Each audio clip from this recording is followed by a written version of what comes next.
It was February of 2006, and I had been a full-time youth pastor for about 6 weeks. My wife and I had been married for about 6 months, and we had moved to Ackworth UMC to be the full-time youth pastors, and I showed up to youth group, and half of the kids were gone. And I called my senior pastor, a guy named Mike Cash, and I said, hey, you may want to fire me. I think I broke your youth group. And he said, Alan, you didn't break the youth group. It's President's Day weekend. They're just skiing or doing other things with their family. And he talked me through and kind of talked me off the ledge. He said, you're going to need to learn a lesson very early on in full-time ministry. This is my first full-time ministry job. I was 22 years old. He said, you're going to need to learn a valuable lesson that you need to not base your value or your success on the number of people that show up. And that is a piece of wisdom that has stuck with me for my entire ministry career up until now. Fast forward about 3 years, and it's like May of 2009, and I've been here at this church for about 3 months. My wife and I are expecting our oldest son, Carter, and we are getting ready for VBS. And when I got here, I discovered that our children's ministry here at Mount Pisgah had this expectation that everyone help with VBS, the audacity. And so I marched into Anita Hunt's office. Some of you remember Anita Hunt. Her husband, Alan, was a senior pastor here a while ago. And I marched into her office as a wise 26-year-old, as all 26-year-olds are. And I said, here's what we're going to do and not do for VBS this year. And I let her have it. And she, being much wiser than I, just kind of sat there and took it. And then I get a text message from Mark Danzy, who was my boss and mentor at the time. He said, hey, Alan, why don't you come to my office? And so I came to Mark's office, and he closes the door, and he starts with this. He goes, Alan. And he goes, maybe learn to just dial it back a little bit, and you will probably survive a lot longer in ministry. And then even here at Mount Pisgah, I've experienced a lot of different things over the years. There's a ministry that we birthed about 10 years ago called 1313, and I was put in charge of this ministry, and I got to be a part of it as it grew and as it kind of developed, and then it crashed and burned, all underneath my leadership. And I met with Pastor Steve, and I said, Steve, I don't know what to do about this. And he said, well, Alan, did you learn something? I said, yes, sir. He said, well, do you feel like you have a better understanding of ministry now? I said, yes, sir. He said, good, then it worked. And so I said, I'd never really thought about it that way. And so at different points in my ministry career, I've been able to receive wisdom from people that were much further down the road than me to help me navigate my ministry. There's a member of our church that always reminds me of something that I said. I don't remember saying this, but I'm sure I did say it because I've heard people say it now that I'm a parent of teenagers.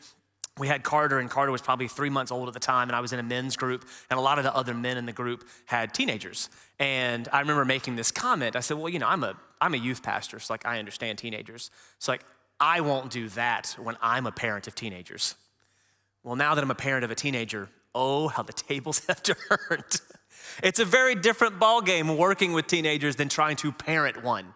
It is a very different thing. And so even inside of that, I have learned wisdom over the years. And that's really what we're going to be talking about throughout this summer is wisdom through the context of the book of Proverbs. That's what Proverbs is. Proverbs is a book of wisdom. And a lot of times we equate wisdom to pop culture characters like this, like Yoda.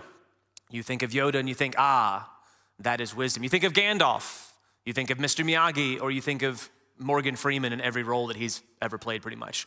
And so when we think of wisdom, oftentimes we think of people that are older. And while yes, I do know a greater proportion of people that have wisdom, more of them are older than younger. It is not just something for the old. The same thing that vitality is not just for the young. My father's 66, he runs 4 miles a day. And so vitality does not belong to the young. Wisdom does not belong to the old. And I make that point because that is the case of the author of the majority of the book of Proverbs. The majority of the book of Proverbs is written by Solomon, and when he took the reins of the nation of Israel, he was probably only about 20 years old. If you do a little bit of research, some people put him as early as 12 years old, as late as about 24 years old, but 20 is probably a safe bet in which he took over the entire nation of Israel. If you read back through 1 Kings chapter 2 through chapter 4, you can kind of see the beginning of Solomon's reign over the nation of Israel. How many of you know a 20-year-old in your life? You know a 20-year-old or 21-year-old. All right. How many of you would put that person in charge of an entire kingdom?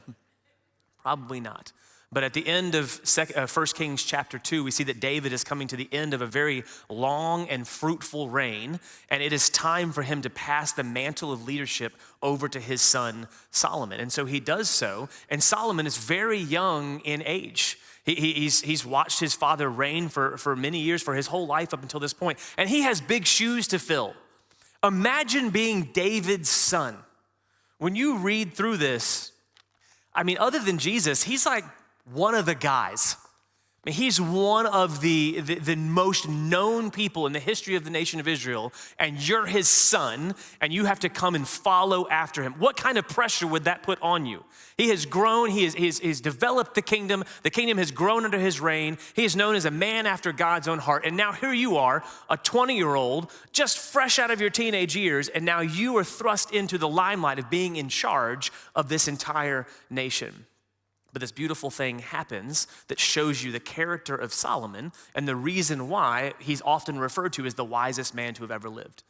Imagine a 20-year-old having that said about them. So that's why wisdom is not just an age thing, it's a receiving from the Lord thing. And so in 1 Kings chapter 3, we see this beautiful prayer that Solomon makes of this request to God.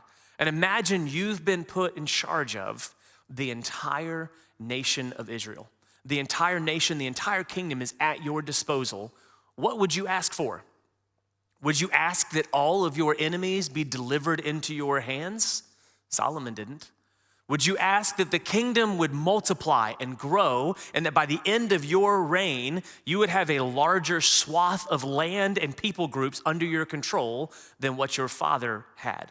Because you could feel, if you were underneath David's shadow, perhaps that means I need to go and conquer more lands. But Solomon did not ask for that. Perhaps Solomon desired that he would have more wealth in the kingdom bank account by the time he finished his reign, but he did not ask for that. Instead, in 1 Kings chapter 3, the thing that he asked the Lord for was to have a discerning and wise heart. And so that's the author of the book that we're going to be studying for the next 2 months, is this person that when asked, what's the one thing that you could have to govern an entire nation, he didn't ask for any item, he didn't ask for anything, any strategic initiative. He asked merely that the Lord would give him wisdom. And that's who we get to learn from in Proverbs chapter 1 this morning. But we even see an example of Solomon's wisdom in 1 Kings chapter 4. It's probably one of the first passages really showing Solomon's wisdom. And there's two women, and they both have babies. And we know the story that one of the women rolls over on her child, and the child passes away during the night. Well, that woman gets up, discovers her child to be dead, and goes and swaps that baby with the living baby of the other woman. They wake up and the woman discovers the baby next to her to be dead, but then on closer inspection looks and sees, oh, this isn't my baby. And so both women go to the king. They're both claiming that the living child is theirs. And Solomon, again, this is early in his reign, so he's probably 20 years old, says, okay, bring me a sword. If you're reading the story, you're like, well, that escalated quickly. And he says, okay, I'm gonna cut the baby in half, and that way each of you can get half.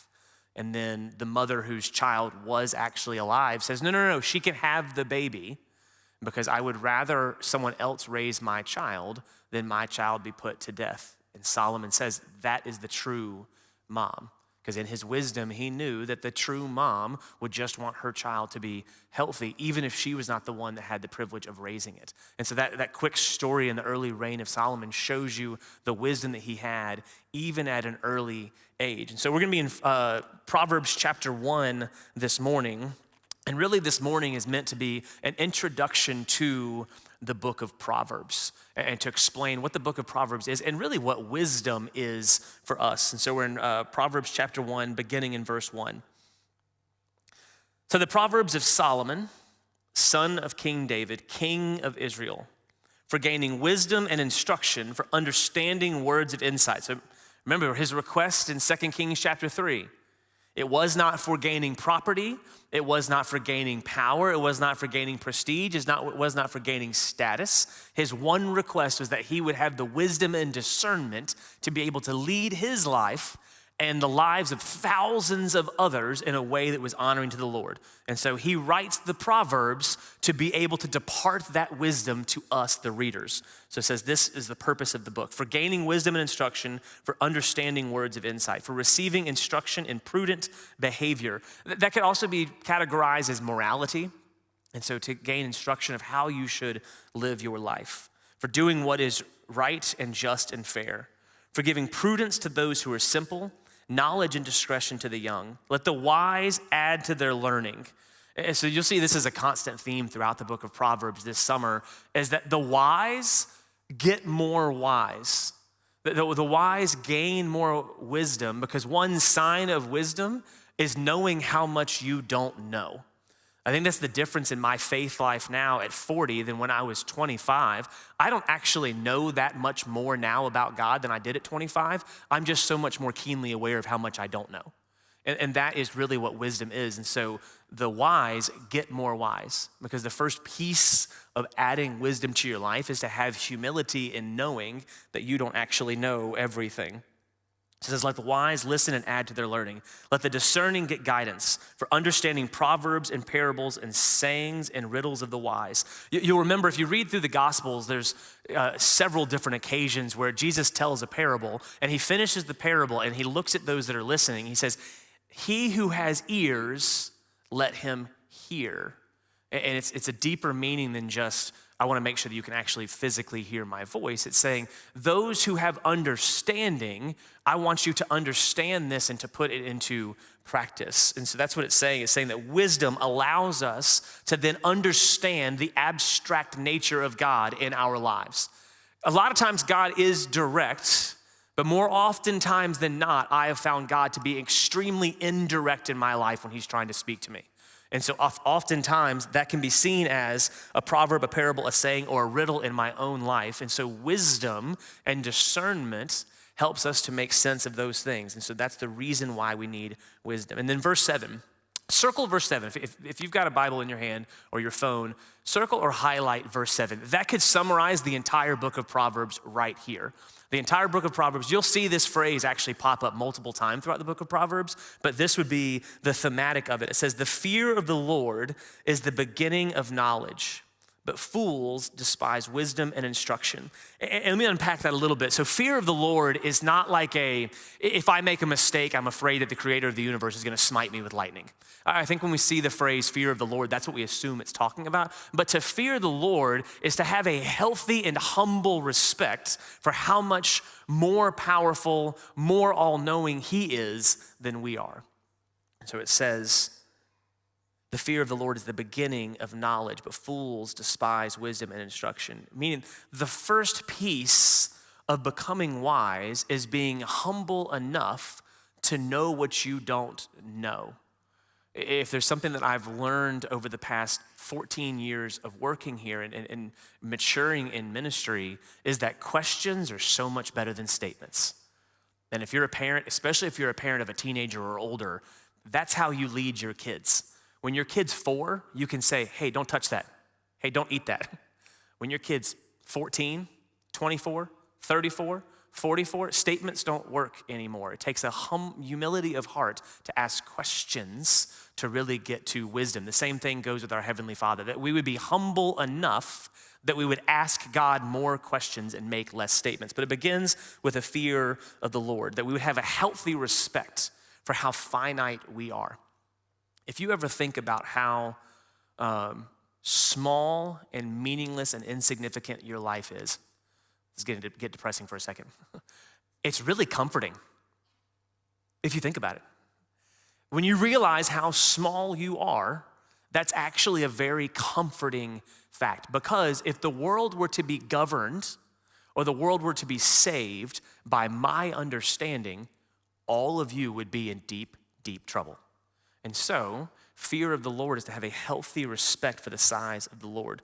Same thing though, as we go through the book of Proverbs, I also want you to see that there's gonna be several words that pop up that the authors of Proverbs are going to use synonymous with wisdom. One of them is knowledge. And I think in 2023, when we think of knowledge, we think of like Google.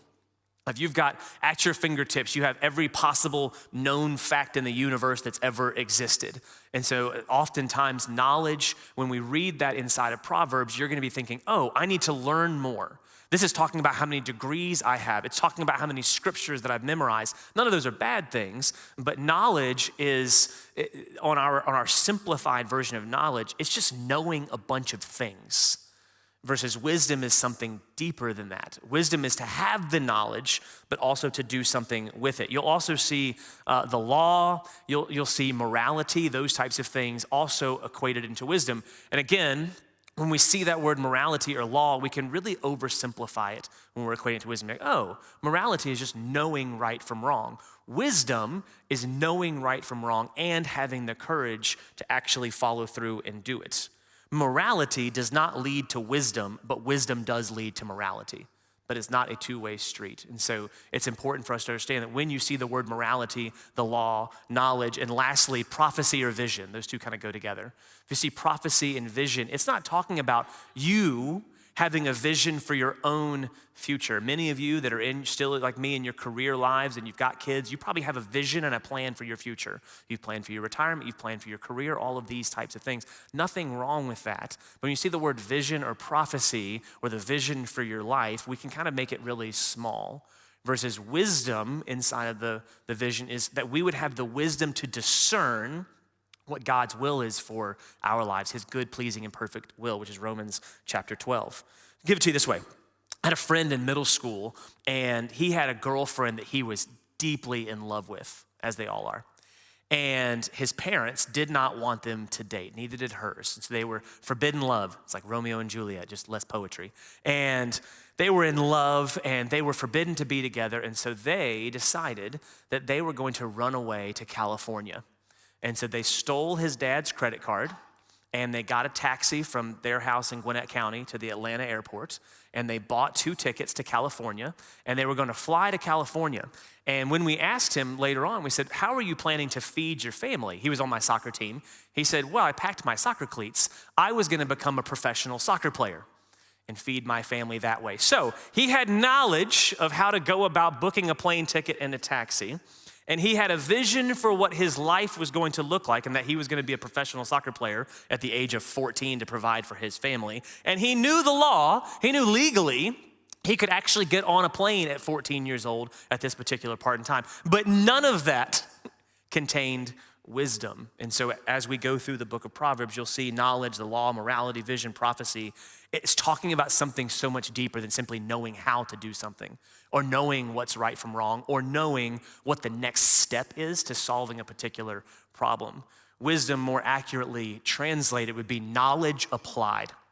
You can see this in Matthew chapter 7. It's the end of the Sermon on the Mount, and Jesus has just delivered the greatest sermon in human history. And at the end of that, he tells this parable that really kind of ties a bow on the whole thing. He tells a parable of the wise and the foolish builder. It says the wise builder is the builder who built his house on rock, that when the storms came, it would not be washed away. And he compares that builder to the person that hears the words of God and puts them into practice. And that's what wisdom is. Wisdom is that we would know what the Lord wants us to do and that we would be bold enough and discerning enough to be able to do those things. So that's Proverbs kind of in a nutshell. The rest of the book of Proverbs chapter 1 has 2 sections. And the first is a note from a father to a son. Again, Solomon, he's the son of David, but he had sons of his own. And so he has wisdom to pass down. And as a father of 3 boys, I get this sentiment. I'm constantly trying to give my kids wisdom and say, hey, this is what I think you could do better. The older 2 are getting old enough now to where they don't really want to listen to me as much anymore. And so I'm really grateful that there's other people in their lives that they do want to listen to. This happened to me multiple times when I was the youth pastor here, where I would tell a student something and they would look at me and be like, that's genius. And I knew it was something their parents had told them like 90 times. It was just me saying it, not their parents, so they listened to me. And so I get the heart behind this part of Proverbs 1, but it's the beginning of 10 father-son passages that we find in the book of Proverbs. There's 10 different opportunities where Solomon takes an opportunity and really looks through the lens of, from a father to his son, he wants to impart wisdom. Think about when my kids were 6 and 4. We were at Thanksgiving at my aunt's house one year, and there was a family that was visiting, and they were a guest for our family for Thanksgiving, and they had a 5-year-old boy. He was kind of a big kid, kind of a bully, and he'd been pushing the kids around all day, and so he comes and pushes my oldest, Carter, down from behind. Carter's about 6, and Carter gets knocked down, and he gets up and looks at the kid, and Carter's the wise kid, so he's just like, whatever, and he walks away to go get dessert. Well, my middle son, Reed, who at this point, he was born with a really large head, so he looked like a walking bobblehead doll. And so he's over there and his head's just shaking. I mean, he's furious. And so he gets over in the kid's face and he says, "Don't touch my brother." The kid pushes Reed down. So Reed gets knocked down and he gets back up and just clocks the kid across the jaw. And all of the adults either freeze or they snap into action. And then I could immediately feel all of the adult eyes shift to me with all of the possible parental judgment available. And I thought to myself, now I have to care. All right, and so I walk over and I get Reed up and I pull him over and he's crying and I sit him down. I'm like, "Reed, we've talked about this so many times, son. You gotta follow through to, your power's in your legs." And so no, I actually sat him down and shared with him like, "Hey bud, like here's when it's okay to fight, when it's not, like defend people, that kind of thing." We had a whole great conversation, but that's the heart as a father. I'm constantly finding points, especially as my older two become teenagers, of finding spaces where I want to depart the wisdom that I have onto them. But a lot of times wisdom must be learned through your own failures. So anyways, that's the heart behind the next several verses, is this is like a father to a son. So it says this beginning in verse 8. It says, "Listen, my son, to your father's instruction, and do not forsake your mother's teaching." So in here included, again, Solomon's writing this as a dad, but right here in this first verse, you can see that wisdom is coming from the mother and the father alike. Verse 9, "They are a garland to grace your head and a chain to adorn your neck. My son, if sinful men entice you, do not give in to them. If they say, 'Come along with us, let's lie in wait for innocent blood. Let's ambush some harmless soul. Let's swallow them alive like the grave, and whole like those who go down into the pit. We will get all sorts of valuable things and fill our houses with plunder. Cast lots with us, and we will all share the loot. My son, do not go along with them. Do not set foot on their paths, for their feet rush into evil. They are swift to shed blood. How useless to spread a net. Every bird can see it.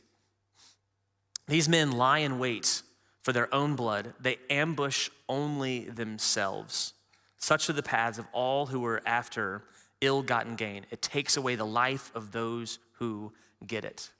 So sharing a story and saying, if you have people come along and say, "Here, come and join us as we rob all of these people, we'll be able to share in the loot."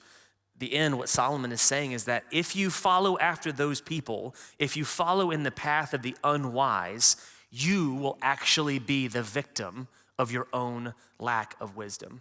And so going back to verse 10, this is really probably what summarizes it. "My son, if sinful men entice you, do not give in to them." What it's saying is, don't float the mainstream. Don't go along with the status quo.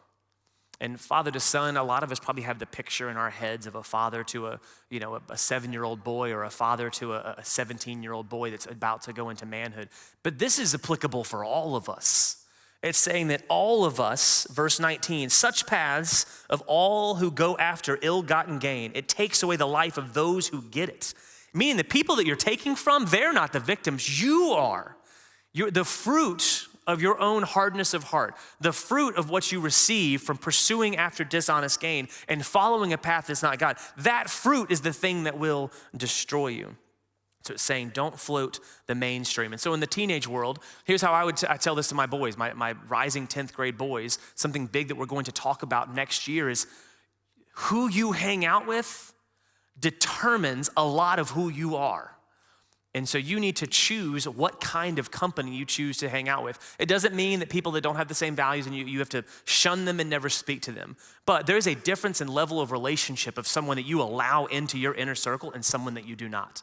And so I advise the teenagers, I'm like, listen, take stock of who your friends are. Take stock of who you hang out with, because who you hang out with is going to be what you turn into. And so if you hang out with people that have values different than this, I can assure you, beyond a shadow of a doubt, if you keep hanging out with those people, you also will have values different than this. You may say, oh no, I'm the strong one, I can go it on my own. No, you can't. There's 66 books in here that say so. You're not that strong. And so I say you have to be careful what company you keep, because if sinful men entice you, you will end up giving in to them. That's easy for us to say as adults. We look at teenagers, we look at elementary schoolers, we look at college students, we say who you hang out with and who you decide to jump in stream with, that's what you're gonna become. But are we not guilty of the same? Look at the frivolous nature of our area. How nice of a car do you need to prove your self-worth? How great of a vacation home do you have to prove that you've made it? You see? We're guilty of it too. We as the adults, when we read books of wisdom, we love to look at the younger generation and be like, here's how you need to be wise. And that's true. But we as adults also lack wisdom in that we have also bought into the lie of trying to float the mainstream. I've got to be able to keep up with all of the families around me by how much I can accrue. Parents, we do this really badly when we compare our kids to the kids of other people. We want to float the mainstream like, well, if their kid is good at X, Y, and Z, I need my kid to also be X, Y, and Z, even if that's not what God made them to be. Maybe God made them to be something different. But my own ego is making it to where I have to float the mainstream. I have to go along with the evil pressures of our society and then cast those expectations onto my child.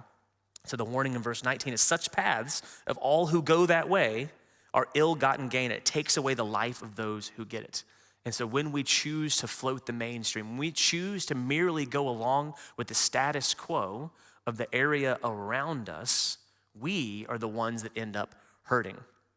Then it changes tones in verse 20, and you're also going to see this as a recurring theme throughout the book of Proverbs. You're going to see 10 different letters from a father to a son, but you're also going to see multiple poems from the perspective of who we will call Lady Wisdom. And so you'll notice that the gender changes here in the next passage, and it uses a female gender. So it's saying Lady Wisdom. It's calling wisdom into a lady and saying, this is what wisdom would say to you. And so you're going to hear from Lady Wisdom many times throughout the book of Proverbs. And it says this beginning in verse 20. It says, out in the open, wisdom calls aloud.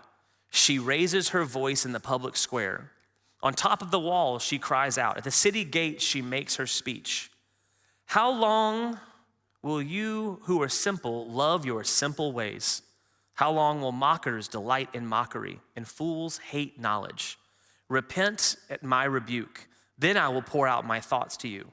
I will make known to you my teachings. But since you refuse to listen when I call, and no one pays attention when I stretch out my hand, since you disregard all my advice and do not accept my rebuke, I, in turn, will laugh when disaster strikes you.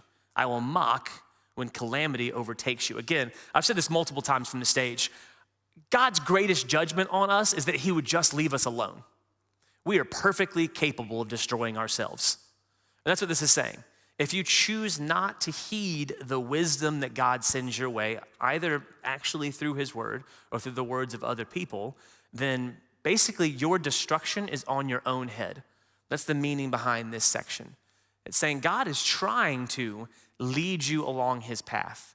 God is trying to lead you into the person that he's made you to be. But if you choose not to be that way, then the fruit of that is going to be on your head. It says this in verse 27. It says, when calamity overtakes you like a storm, when disaster sweeps over you like a whirlwind, when distress and trouble overwhelm you, then they will call to me, but I will not answer. They will look for me, but will not find me. Since they hated knowledge, again, knowledge there is really more just talking about wisdom. Since they hated knowledge and did not choose to fear the Lord, since they would not accept my advice and spurned my rebuke, they will eat the fruit of their ways and be filled with the fruit of their schemes. Meaning if you choose to just live life your own way and not to follow after the narrow and wise path the Lord has set before you, then when things begin to unravel, you only have yourself to thank. Not listening to the Lord, not seeking after the Lord's heart and wisdom leads to our destruction. Verse 32, For the wayward of the simple will kill them, and the complacency of fools will destroy them. But whoever listens to me will live in safety and be at ease without fear of harm. I'm going to read that again. Verse 33, it ends with a hopeful turn from Lady Wisdom. It says, but whoever listens to me will live in safety and be at ease without fear of harm. So it reminds me a lot of, that whole passage reminds me of 2 Timothy 3:16. 2 Timothy 3:16 says that all scripture is God-breathed and is useful for correcting, rebuking, training, and equipping. This summer, we're going to study the book of Proverbs, which is the book of wisdom that we have inside of our Bibles. But this whole thing is a book of wisdom. This whole thing is a writing meant for us from our Creator saying, here is how I want you to live. Here is what will bear fruit. Here is what will grow my kingdom. Here is how you can live into the person that I made you to be. And all other things will become fruit that destroys you. So that becomes the warning.